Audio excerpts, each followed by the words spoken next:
nada más. Presenta.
Aventura, misterio, suspense, acción, horror cósmico. Legado Lovecraft. Una audioserie original producida por Terror y Nada Más.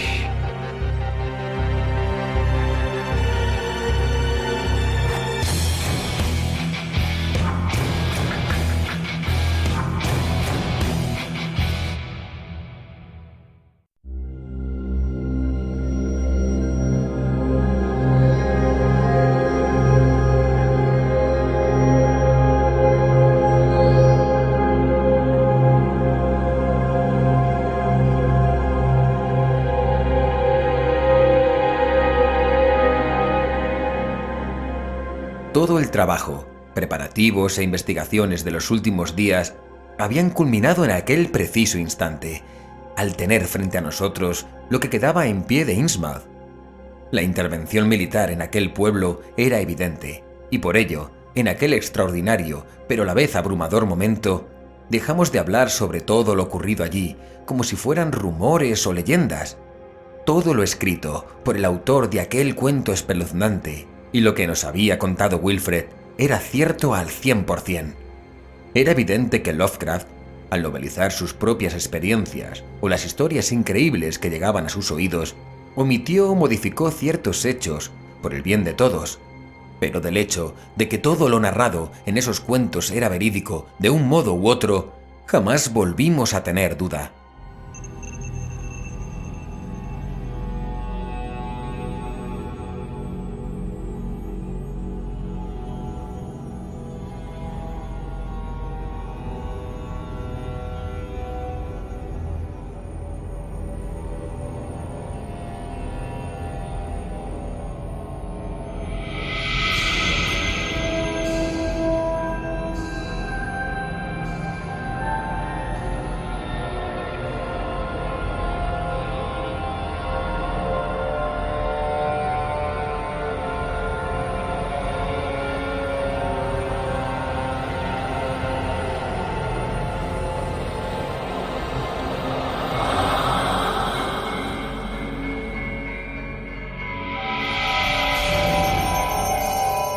Legado Lovecraft.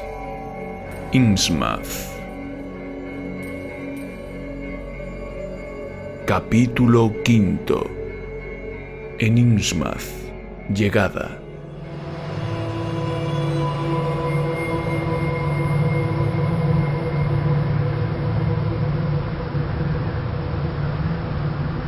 Es una maravilla a pesar del estado ruinoso de muchas casas del pueblo. Sin duda lo es. Parece como si el tiempo se hubiera parado en este rincón del mundo. Y realmente así es. Después de los bombardeos y las detenciones, como podíamos intuir, El pueblo quedó aislado. Al gobierno de la época no le interesaba airear estos asuntos. Imaginad si lo ocurrido en Innsmouth hubiese sido confirmado por las autoridades públicamente. No solo este lugar estaría repleto de curiosos, sino que otros inconscientes como Obed March podrían intentar emularlo. Prueba de las intenciones del gobierno estadounidense de la época es el bloqueo del camino a Innsmouth que hemos visto allá abajo. ¡Ah! Así que después de todo mi teoría ha resultado ser la correcta. No lo repetiré 2 veces, pero sí, tu teoría fue la acertada a tenor de las evidencias. Lo he conseguido. Mario me ha dado la razón. Suerte, nada más. Sí, claro. Es sobrecogedor este silencio. Realmente parece un pueblo muerto. Solo se escucha el romper de la cascada junto a la que os encontráis. Las condiciones climatológicas que nos rodean no ayudan mucho a disminuir esas sensaciones. El cielo nublado y el viento agitado no hacen más que acentuar lo espantoso de este sitio. No es una panorámica acogedora precisamente, pero sí nos permite visualizar el pueblo casi por completo, por impactante que pueda ser para nuestras mentes sugestionables. Al mirar esos edificios medio derruidos, tengo sensaciones extrañas. Es como si hubiera algo sobrenatural o maligno impregnado en todos ellos. Como si el mal que se desencadenó en este lugar permaneciera entre esos muros de piedra de algún modo. Los efectos de la intervención militar son palpables. Eso, unido a que estaremos sugestionados por todo lo que hemos leído sobre Innsmouth, nos provoca un desasosiego difícil de evitar. No te falta razón, Greta. Y esa intranquilidad aumentará cuando pasemos cerca de lugares clave dentro del pueblo, como por ejemplo el templo de la Orden Esotérica de Dagon. Supongo que será eso que comentáis, pero joder, se me ponen los pelos de punta con solo mirar esos campanarios, esa vieja vía de tren o el río que cruza a través de ese canal, repleto a ambos lados de casas apretujadas y medio derruidas. Nadie, excepto personas preparadas y con cualidades muy difíciles de encontrar en otros individuos como vosotros, serían capaces de contemplar lo grandioso y turbador de esa panorámica y no salir corriendo de inmediato de ahí. Yo mismo, en la comodidad de la central, siento los efectos perturbadores de esta vista única de Innsmouth y sus alrededores. No era desproporcionada la reacción de Pablo y del resto del grupo al contemplar aquella sombra desoladora de lo que fue Innsmouth muchos años atrás.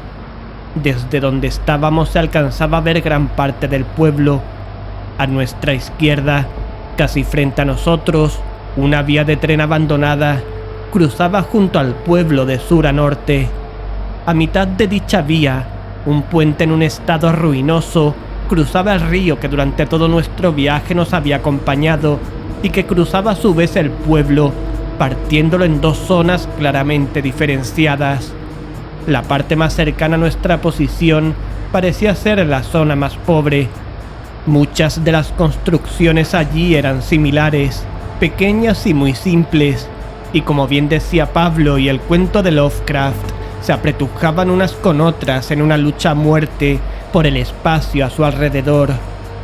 Parte de esas casas estaban semiderruidas y su original color blanco había sido sustituido por un gris negruzco, fruto probablemente de la dejadez y el paso del tiempo. Otras, sin embargo, permanecían en pie imperturbables, aunque su color era semejante al de las primeras. No había grandes construcciones en esa área. Probablemente vivirían allí los pescadores y los trabajadores del pueblo. Sin embargo, al otro lado del río, la cosa cambiaba.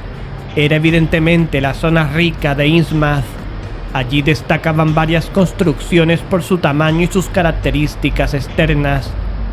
Junto al río que cruzaba el pueblo de lado a lado, y muy cerca del punto en el que el mismo desembocaba en el océano Atlántico, se encontraba un enorme edificio que por sus características y su situación identificamos claramente como la refinería de los March. Aquello de allí, comentó Pablo señalándome con el dedo precisamente ese edificio. Debió ser la refinería de los March. Mira a través de la tableta. Déjame ver. Pablo había utilizado el zoom de la cámara de aquel aparato para poder ver los edificios de más cerca. Aquella fue una gran idea. ya que una vez penetráramos en el pueblo, no podríamos tener una vista tan privilegiada del mismo como la que teníamos en ese momento. Está claro que esa fue la refinería de los March. Las dos altas chimeneas y el claro aspecto de fábrica de los años 20 que tiene esa construcción no dejan lugar a la duda. Así es. Su situación junto al río también es clave. Una refinería hace uso del agua y qué mejor que la que trae el río. Fijaros en esos campanarios de ahí. Debieron pertenecer a las iglesias locales antes de que se impusiera en el pueblo la orden esotérica de Dagon. Déjame ver. Es cierto, parecen pertenecer a un falso gótico. Lástima que los campanarios están en tan mal estado. Por el amor de Dios. ¿Qué pasa, Greta? Muy cerca de los dos campanarios hay un tercero, negro como el carbón, y de un estilo arquitectónico desconocido para mí. Me da escalofríos solo mirarlo. A ver, es cierto, Mario. Ese edificio es muy extraño. Parece fuera de lugar si lo comparamos con el estilo del resto de las viviendas del pueblo. Aquel debía ser el templo de la orden esotérica de Dagon. Su horrible color, las formas extrañas y los motivos acuáticos en su campanario y en lo que llegábamos a percibir de aquel edificio, y sobre todo el pavor que provocaba tan solo con mirarlo, daban prueba de ello. Debe ser la orden esotérica de Dagon. Sin duda lo es, pero ¿Pero qué, Mario? no se parece en nada al descrito en el cuento de Lovecraft. Es lógico, ¿no crees? Ya contrastamos días atrás que no todo lo escrito en ese cuento refleja la realidad de lo que pasó. Claro. Lovecraft omitió el tenebroso aspecto de este templo tal como hizo con Ann Tilton, al no desvelar en el cuento que le acompañó en su viaje hasta aquí, o al menos eso hemos deducido después de nuestras pesquisas. Está claro que es así. Me pregunto cuántas cosas más habrá omitido. Wilfred tampoco nos dijo nada sobre el templo.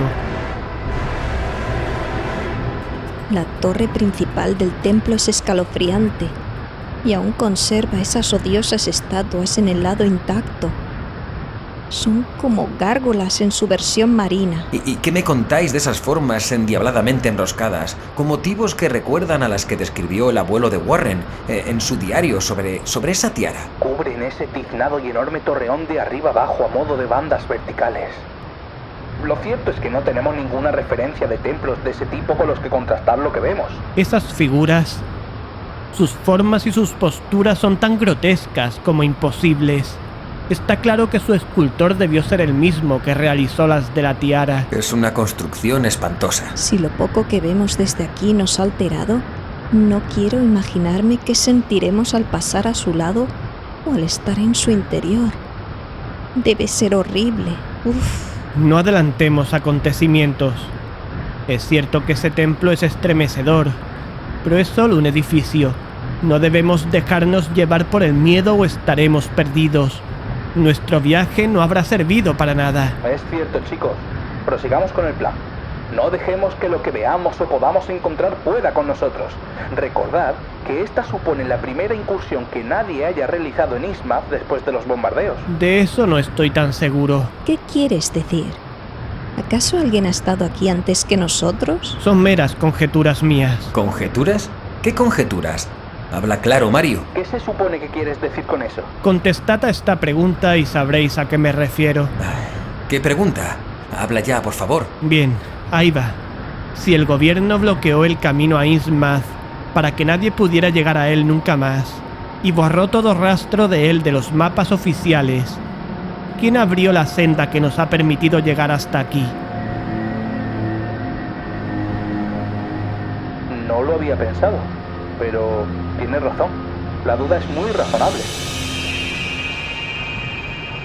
O sea, que no solo podemos encontrarnos allá abajo con alguno de esos seres blasfemos y horribles, sino que también puede haber otras personas interesadas en el pueblo por motivos que desconocemos. Desde luego, sea quien sea el que ha abierto la senda, no creo que lo haya hecho por turismo. Deberíamos irnos ahora mismo de aquí, ahora que podemos. Eso es absolutamente inviable.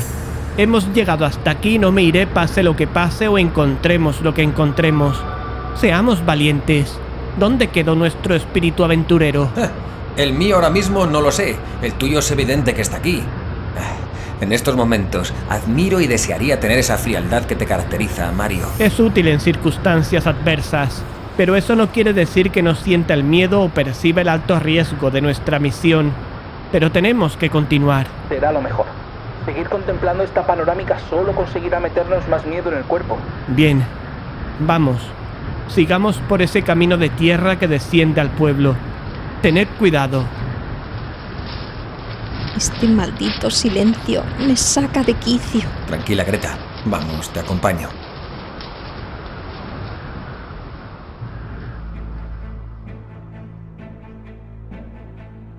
Documentamos con fotografías aquellas impresionantes y a la vez siniestras vistas. Por otro lado, todo estaba quedando grabado en vídeo, tal como nos comentó minutos antes Iván.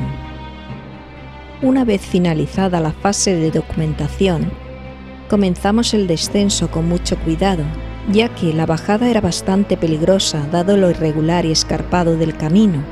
Mientras lo hacíamos, nos llamaron la atención varias construcciones enormes al lado norte del río según nuestra posición. ¿Te has fijado en aquellas casas enormes, Mario? Una detrás de la refinería de los Mars y unas 10 o 12 más esparcidas por toda la zona situada al otro lado del río. Debieron ser las mansiones de las familias adineradas de Innsmouth. Los March, los Gilman, ya sabes.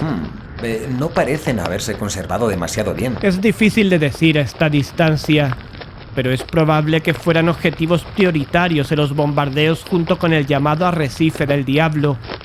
Desde luego, su aspecto no es el mejor posible. Y hablando del Arrecife del Diablo, desde lo alto de la montaña no se veía nada parecido en la desembocadura del río o cerca de ella. Lo cierto es que no. Pero eso no quiere decir que no exista. Quizás esté en un punto más alejado que no llegamos a ver desde nuestra posición actual. ¿Y ahora qué? Cuando ya percibíamos a la distancia las primeras calles y casas de Innsmouth, una leve neblina a ras de suelo comenzó a emanar de la nada, cubriéndolo todo a nuestro alrededor. El frío se acentuó en aquel momento, obligándonos a coger los guantes de la mochila para ponérnoslos. ¿De dónde ha salido esta niebla? No tengo la menor idea, pero hemos de recordar que nos estamos internando en un lugar considerado maldito por muchos. Un lugar por el que hace años pasearon sus deformes y perversos cuerpos, esos que se hacen llamar los profundos. Un lugar en el que se realizaron sacrificios humanos mediante ritos prohibidos. Un lugar... ¡Basta, Mario! ¡Basta ya! Ya está claro. ¿La has asustado? ¿Estás tonto o qué te pasa? A veces dudo que corra sangre por tus venas. Fíjate la cara de flipado que tienes al hablar de esas alimañas y de este pueblo asqueroso. Tranquilidad, chicos. Es normal que los nervios estén a flor de piel, pero debemos controlarnos. En un lugar rodeado de ríos y del mar, es frecuente la niebla.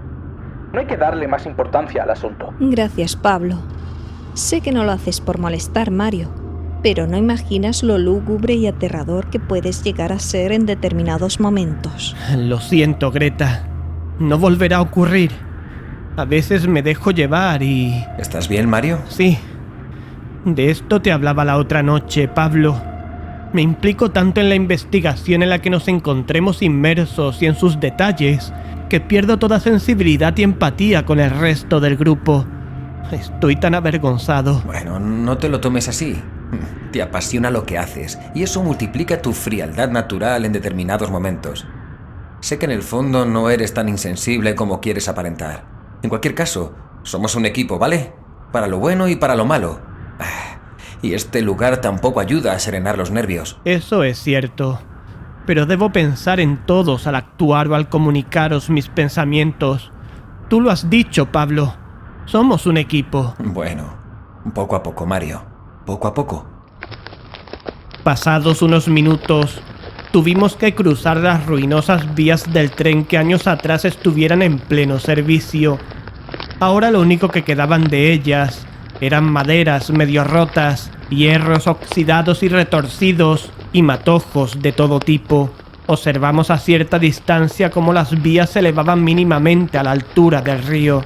Aquel de allí debe de ser el puente derruido que vimos desde la montaña, ¿verdad, Mario? Debe serlo, Greta. No digas nada, Mario. Todos conocemos tu forma de ser, al igual que tú nos conoces a nosotros. No hay nada que decir. Se te fue de las manos unos momentos, nada más. Pero... Nada de peros. Prosigamos. Está todo solucionado. Tu mirada es suficiente, amigo. Mira los tortolitos. En mitad de un lúgubre espectáculo, el impresionante Mario salvará a la dama en apuros. Pablo, que no respondo de mí. Continuamos nuestro camino al pueblo durante unos minutos más. Poco a poco, la senda pedregosa de la que partimos en lo alto de aquella colina fue a fundirse con los aledaños de Innsmouth. Miramos a nuestras espaldas para contemplar otra espectacular y a la vez sombría estampa de aquellos parajes. Frente a nosotros, a una distancia no muy larga, la colina por la que habíamos descendido al valle en la que se asentaba el pueblo. Desde la derecha de la colina aparecía el caudaloso río junto al que pasamos gran parte de nuestro trayecto hasta aquí. Era evidente que tras la colina se escondía la cascada que observamos en la parte superior de la misma y junto a la cual encontráramos aquel autocar desvencijado, repleto de los restos de un grupo de esos repulsivos habitantes de Innsmouth. El ahora lejano y continuo sonido de la cascada no hacía más que ratificar nuestros pensamientos.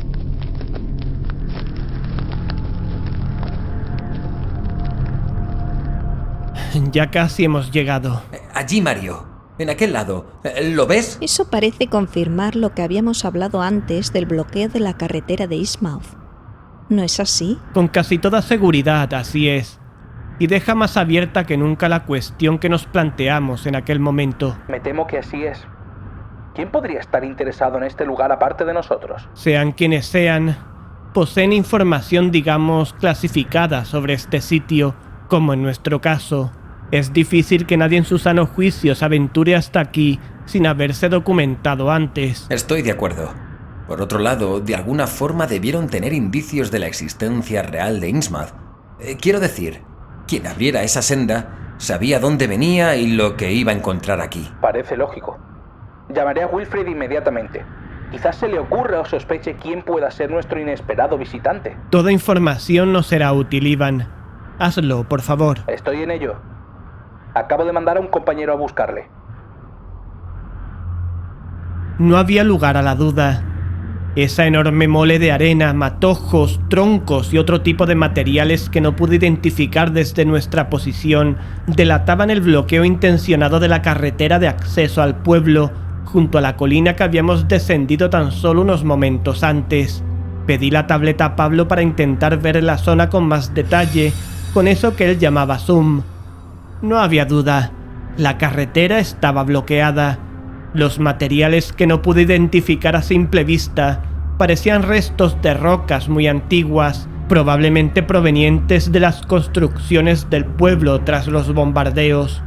Observé que la carretera continuaba hacia Innsmouth hasta internarse misteriosamente en sus entrañas.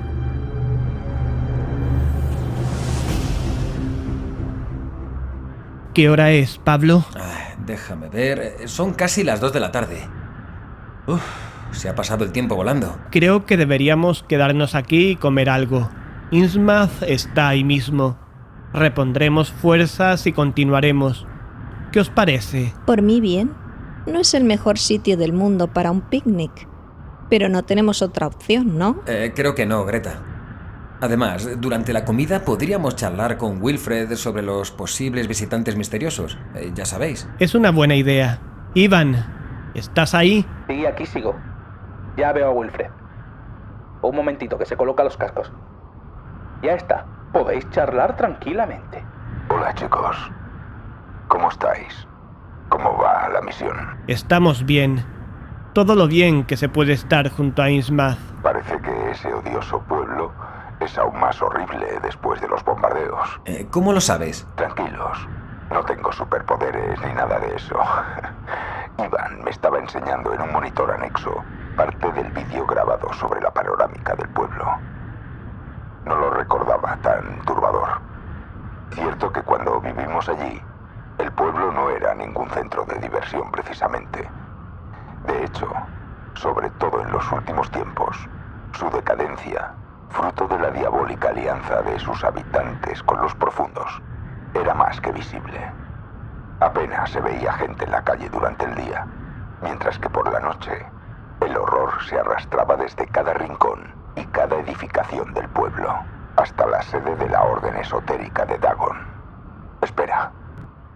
Rebobina. ¿Qué ocurre? Esa construcción no la recuerdo. ¿Qué construcción? Wilfred se refiere al templo negro en esa parte rica de Innsmouth, el del torreón de estatuas grotescas. Así que han vuelto. ¿Quién ha vuelto? Los profundos. Ese templo no estaba ahí antes. No al menos con esa estructura. ¿Qué quieres decir, Wilfred? En ese lugar, creo recordar, se encontraba la sede de la Orden Esotérica de Dagon. Pero en absoluto, su campanario era tan espantoso y grotesco. ¿Quieres decir que ese santuario debe haber sido construido recientemente? Desde luego, no es el que yo conocí. Aquella era una simple iglesia, del mismo falso gótico que las otras que pueden verse en este vídeo. En su interior se guardaba una joya muy especial que los profundos entregaron a Obed Marsh en una de sus primeras invocaciones. A ella acudían los habitantes de Innsmouth cada noche para alabar al dios de los mares Dagon, para que la bonanza no abandonara el pueblo, y ante él murieron sacrificados brutalmente los herejes y los incautos que se dejaban ver de vez en cuando por el pueblo. ¿Cómo era esa joya, Wilfred? Mi padre nunca me permitió acudir a esos ritos diabólicos, pero me contó que era una pequeña estatua brillante que representaba un ser abominable y siniestro. Así que sabemos que el gobierno, tras los bombardeos, bloqueó el acceso a Innsmouth. Por otro lado, alguien o algo posteriormente abrió una senda que nuevamente permitía llegar al pueblo, a través de la cual hemos llegado nosotros. Finalmente, ese macabro templo negro que claramente difiere del resto del estilo arquitectónico del lugar y que, según nos confirma Wilfred, no existía, al menos hasta donde él recuerda, parece que fue construido en una época reciente. Vale, ¿y todo eso a dónde nos lleva? ¿No parece claro? A tenor de los movimientos recientes detectados en Innsmouth o sus alrededores en los últimos tiempos, Muy bien, Greta. Continúa. una o más personas debidamente documentadas sobre todo lo ocurrido aquí y sobre el poder de los profundos, ¡Oh cielos! Es una absoluta barbaridad. Barbaridad o no, las pruebas solo marcan un camino posible. Alguien está intentando o ha intentado revivir la Orden Esotérica de Dagon en Innsmouth, y eso solo puede llevarnos a otra inevitable conclusión. Vale, ¿han intentado o están intentando invocar a los profundos de nuevo? ¡Qué desastre! Es la peor noticia posible. No perdamos la calma, amigos. Es posible que seres humanos lo suficientemente locos e inconscientes hayan construido ese templo maligno como centro de operaciones de la nueva Orden Esotérica de Dagon sobre los cimientos de la antigua sede, y también es posible que esos mismos insensatos hayan intentado invocar a los profundos, pero no tenemos pruebas de que hayan tenido éxito. De hecho, este lugar parece absolutamente desierto. exacto. Además, para que esas criaturas anfibias acudan a la llamada de los humanos, se deben conocer las invocaciones correspondientes. En el cuento de Lovecraft se habla de un rito concreto, pero no aparece invocación alguna al respecto. Así que existe. ¿A qué te refieres, Wilfred? El tiempo que estuve en Innsmouth, los rumores sobre los Mars corrían libremente en la zona más adinerada, donde vivía con mi familia. De hecho, tanto los Gilman como muchas otras estirpes importantes del pueblo temían el creciente poder que los Mars estaban adquiriendo en el mismo, dirigiéndolo a su antojo, sometiendo a los más débiles a través de sus promesas de abundancia y riqueza que obtenían de sus ritos blasfemos con esas criaturas venidas del mar. Se hablaba de ocultos pactos que los Mars habrían conseguido obtener de los profundos para perpetuar su apellido más allá de la vida terrena. ¿Ser inmortales? Algo parecido. Fue así, a través de esos pactos, como Obed Marsh comenzó la creación de una nueva raza, mezcla de la esencia de los profundos con la frágil esencia humana, dando como resultado a la maldición de Innsmouth. Pero no todos los habitantes del pueblo eran aptos para semejante transformación. A partir de ese momento, fue cada vez más habitual encontrarse seres de indescriptible aspecto, tirados en callejones o llevados por el río en fase de descomposición. A otros se les escuchaba aullar de dolor en mitad de la noche al no poder soportar aquella diabólica mutación. O sea que en cierto modo, Obed Marsh utilizó a los habitantes del pueblo como cobayas de su búsqueda de la inmortalidad. Se puede decir que sí. Sobre todo fueron los de clase baja y los más pobres los más afectados. Poco a poco, el proceso de paso de ser forzado a través del contacto con los seres del mar a ser una evolución propia de los habitantes de Innsmouth, expandiéndose la maldita plaga al resto de la población. Los humanos, por efecto de los continuos contactos con los profundos y su exacerbada adoración al dios Dagon, ya no necesitaban a los engendros marinos para ser uno de ellos. De forma inexplicable, todos los habitantes de Innsmouth comenzaron a sufrir lentas mutaciones que culminaban con el paso de los años o en la total transformación en un profundo más o en la muerte al no soportar la terrible mutación. Todo eso está muy bien, y en parte ya lo sabíamos por el cuento y los demás documentos. Pero, ¿qué es eso que gritaste que existía? Las clases altas, por algún motivo que desconozco, fuimos los últimos en comenzar aquel terrible proceso transformador. Todas ellas, excepto los Marsh. Recuerdo que el rostro de mi padre comenzaba a mostrar los primeros efectos de la mutación, cuando me contó que hacía tiempo que no sabía nada de Obed. Se había visto de cuando en cuando alguno de sus hijos en avanzado estado de transformación, pero ni rastro del patriarca. La refinería dejó de funcionar repentinamente, mientras la actividad en el pueblo se paralizó casi por completo. La gente de Innsmouth vivía solo para adorar al dios Dagon. Las grotescas procesiones de seres abominables y deformes en mitad de la noche, dirigiéndose al templo de la orden esotérica de Dagon, iluminadas por las tenues luces de las farolas y emitiendo esos desagradables graznidos. Era una visión de lo más espeluznante. A esos actos de adoración ya no acudían los Marsh, ni falta que hacía. En aquel pueblo ya no habitaban seres humanos, sino criaturas del demonio, a las que solo les importaba su maldito dios.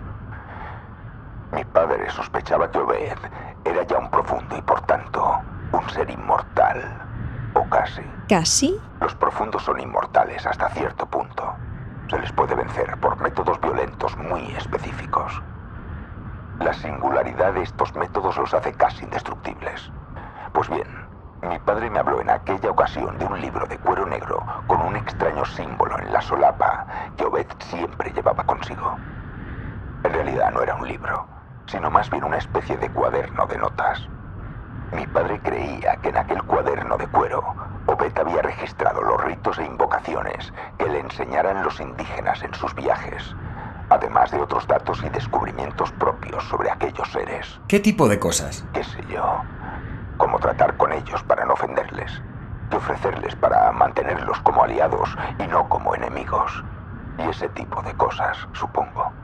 La cuestión es que ese cuaderno de cuero, de existir, posee el poder de volver a invocar a esos asquerosos bichos. Ya veo. Ya no tiene sentido hacerte la pregunta para la que te habíamos llamado. Por lo que nos has comentado y por las claras evidencias, en Innsmouth ha estado alguien antes que nosotros, y es igualmente evidente que tú no sabías nada de ello. ¿Dónde estará ese cuaderno ahora? Es de suponer que si Obed se convirtió plenamente en una de esas bestias, el cuaderno quedase custodiado por sus hijos, y cuando estos murieron o se transformaron como su padre, es probable que quedase en la mansión familiar o se perdiera en los fondos marinos para siempre. Preferiría esa última opción si me dan a elegir, pero por lo visto hasta el momento parece más viable que nuestros misteriosos visitantes encontraron ese ejemplar y construyeron ese horrendo templo negro como parte de su intento de invocar a los profundos. Mantengamos la calma. La existencia de esa construcción es irrefutable, pero ni sabemos quién visitó este lugar antes que nosotros, ni si lograron encontrar el cuaderno del que nos habla Wilfred, ni si lograron invocar a esos anfibios apestosos. Bueno, ni siquiera tenemos la certeza de que ese cuaderno sea real. Bien. Silencio. Mueve la cámara a tu alrededor, Pablo. Sí.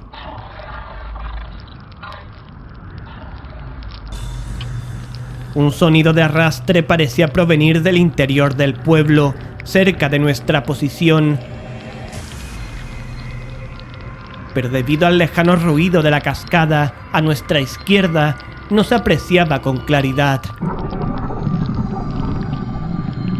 La espesa niebla, que poco a poco se había expandido por todo el lugar, tampoco nos facilitaba la visión. El sonido parecía acercarse lentamente hacia el lugar en el que habíamos decidido establecer nuestro improvisado campamento, antes de penetrar definitivamente las abandonadas y escalofriantes calles de Innsmouth. Repentinamente, un extraño gorgoteo se unió al cada vez más cercano sonido de arrastre.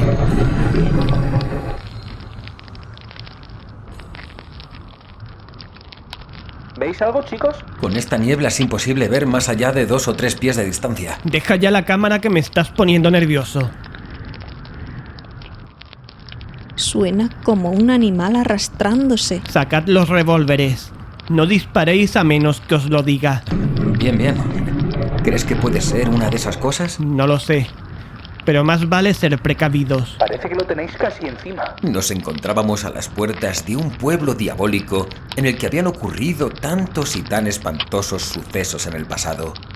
No podíamos más que imaginar que aquello que se arrastraba hacia nosotros en aquel momento debía ser algo atroz y espeluznante. ¿Y si a tenor de las últimas averiguaciones que habíamos hecho, alguien, en su afán de contactar con los profundos, había invocado algo incluso peor? Pronto descubriríamos, para bien o para mal, qué o quién emitía aquellos desagradables gorgoteos, qué o quién avanzaba hacia nosotros.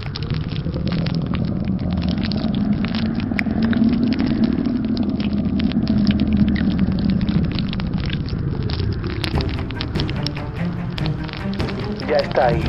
Chicos, atentos. Revólveres preparados. Listo. Joder. Greta, Estoy. ven hasta nosotros, seas lo que seas.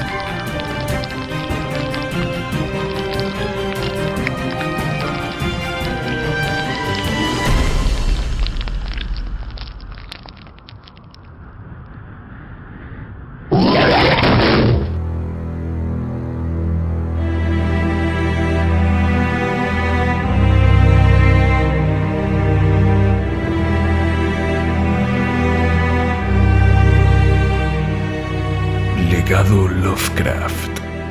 Innsmouth. Un serial radiofónico escrito por Antonio Reverte Lucena para Terror y Nada Más. Con Antonio Reverte Lucena como Mario, Miguel Ángel Pulido como Pablo, Elena Rubio como Greta y Álvaro Guerrero como Iván.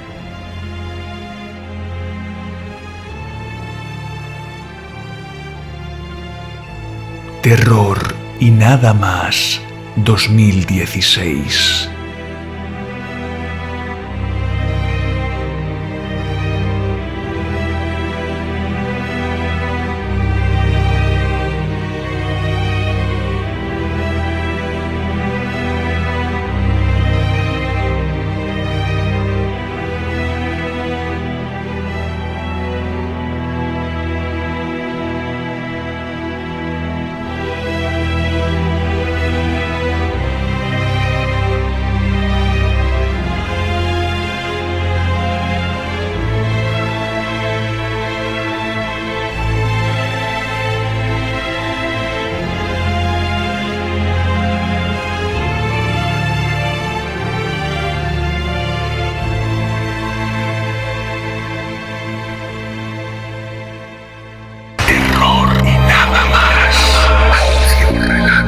Suscríbete a nuestros canales en YouTube, iVoox y iTunes. Y síguenos en Facebook y Twitter para temblar con contenidos exclusivos. Terror y nada más.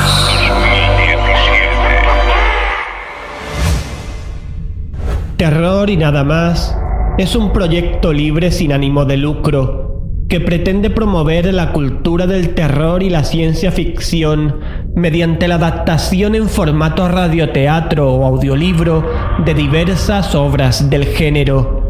Pretendemos dar a conocer las obras y sus autores y fomentamos y recomendamos la compra de la obra correspondiente a nuestro público. Además, pretendemos acercar la obra y su autor a personas con discapacidad que de otra forma tendrían grandes dificultades para disfrutarla. En ningún momento pretendemos vulnerar derechos de autor de ninguna de las obras adaptadas, y ante la imposibilidad de contactar con los legítimos poseedores de los derechos de autor de cada una, rogamos que si alguno de ellos ve inconveniente para sus intereses legítimos en alguna de nuestras adaptaciones, contacten con nosotros en nuestro correo electrónico antoniorevertelucena@gmail.com para llegar a algún tipo de acuerdo con ellos o en última instancia retirar los contenidos que se nos soliciten. Gracias.